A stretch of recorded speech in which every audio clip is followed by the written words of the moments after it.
This video sponsored by BuyMo T-Shopping app. BuyMo T-Shopping application is one of the online shopping app now available on Play Stores and App Stores. இது எதுக்காக கொடுத்துருக்கோம் அப்படின்னு வந்து பார்த்தீங்கன்னா, இந்த BuyMo T-Shoppingல போய் நீங்கள் ஷாப்பிங் பண்ணும்போது கண்டிப்பாக பொருள் வந்து தரமானதாக நியாயமானதாக கண்டிப்பாக இருக்கும். இது வந்து நீங்கள் அமேசான் ஃப்ளிப்கார்ட்டில் ஆர்டர் பண்ணுறதை விடவும் இது வந்து விலை குறைவாக கிடைக்கும். கண்டிப்பாக கம்பேர் பண்ணி பாருங்கள், கம்மியாக கிடைக்கும். அதே மாதிரி இதோட லிங்க் வேணும்னா நான் வந்து டிஸ்கிரிப்ஷனில் கொடுத்துருக்கேன். அந்த டிஸ்கிரிப்ஷனில் போய் டச் பண்ணிங்கன்னா அந்த லிங்க்கை டச் பண்ணும்போது நீங்கள் ப்ளே ஸ்டோர் போகும். அதை வந்து டவுன்லோட் பண்ணி நீங்கள் வந்து உங்களுடைய ஆர்டரை நீங்கள் வந்து எடுத்துக்கலாம்.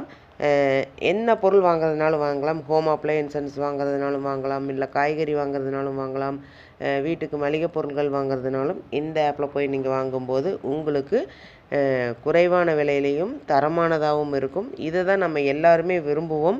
அதே நம்ம விரும்புகிற மாதிரி பொருள் வேணும்னா நீங்கள் ஒரு தடவை இந்த BuyMo ஷாப்பிங் பண்ணி பாருங்கள், உங்களுக்கு ரொம்ப ரொம்ப பிடிக்கும். லிங்க் வந்து டிஸ்கிரிப்ஷனில் இருக்குது, யூஸ் பண்ணிக்கோங்க. Welcome to my channel. இன்றைக்கி என்ன பார்க்க போகிறோம் அப்படின்னா, இந்தியாவிடம் ஏவுகணை வாங்க ஆர்வம் காட்டும் நாடுகள், ஆனாலும் விற்பனை செய்ய முடியாது, ஏன் தெரியுமா? பாகிஸ்தான் மற்றும் ஆக்கிரமிப்பு பகுதிகளில் வீசப்பட்ட இந்திய ஏவுகணைகள் ஏராளமான தீவிரவாதிகளை அழித்தன. ஆபரேஷன் சிந்தூர் இராணுவ நடவடிக்கையை தொடர்ந்து இந்தியாவிடமிருந்து ஏவுகணைகளை வாங்குவதற்கு பல நாடுகள் ஆர்வம் காட்டியுள்ளன. இருப்பினும் இந்தியாவால் ஏவுகணைகளை வெளிநாடுகளுக்கு விற்பனை செய்ய முடியாத சூழல் உள்ளது. அது குறித்து இந்த பதிவில் வந்து பார்க்கலாம்.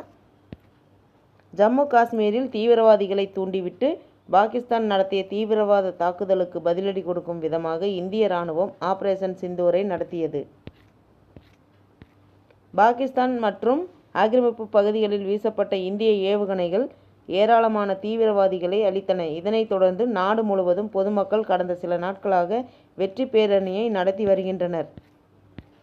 இந்த இராணுவ நடவடிக்கையின் போது பிரம்மோஸ் ரக 15 ஏவுகணைகளை இந்தியா பாகிஸ்தான் பகுதிக்குள் செலுத்தி அதிரடி தாக்குதல் நடத்தியது. இந்தியாவின் வெற்றிக்கு பிரம்மோஸ் ஏவுகணைகள் முக்கிய காரணமாக அமைந்தன. இதனைத் தொடர்ந்து இந்தியாவிடம் பிரம்மோஸ் ஏவுகணைகளை வாங்குவதற்கு பல நாடுகள் ஆர்வம் காட்ட தொடங்கியுள்ளன.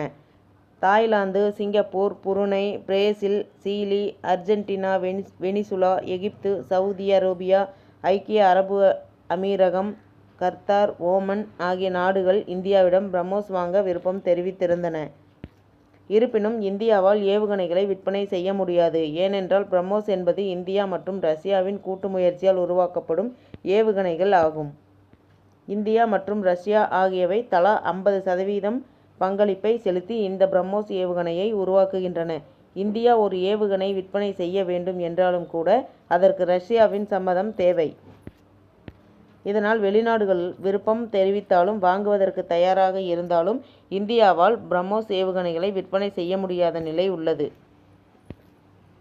இந்த தகவல் உங்களுக்கு பயனுள்ளதாக இருக்கும்னு நினைக்கிறேன். மேலும் பயனுள்ள தகவலுக்கு என்னோட சேனல் சப்ஸ்கிரைப் பண்ணுங்கள், லைக் பண்ணுங்கள், ஷேர் பண்ணுங்கள் அண்ட் பெல் பட்டனை கிளிக் பண்ணி மறக்காமல் ஆளுங்கிற ஆப்ஷனை தட்டுங்க. அப்போ தான் நான் போகிற யூஸ்ஃபுல்லான வீடியோஸ் ஒன்றும் உங்களுக்கு நோட்டிஃபிகேஷனாக வந்து சேரும். Thank you, by.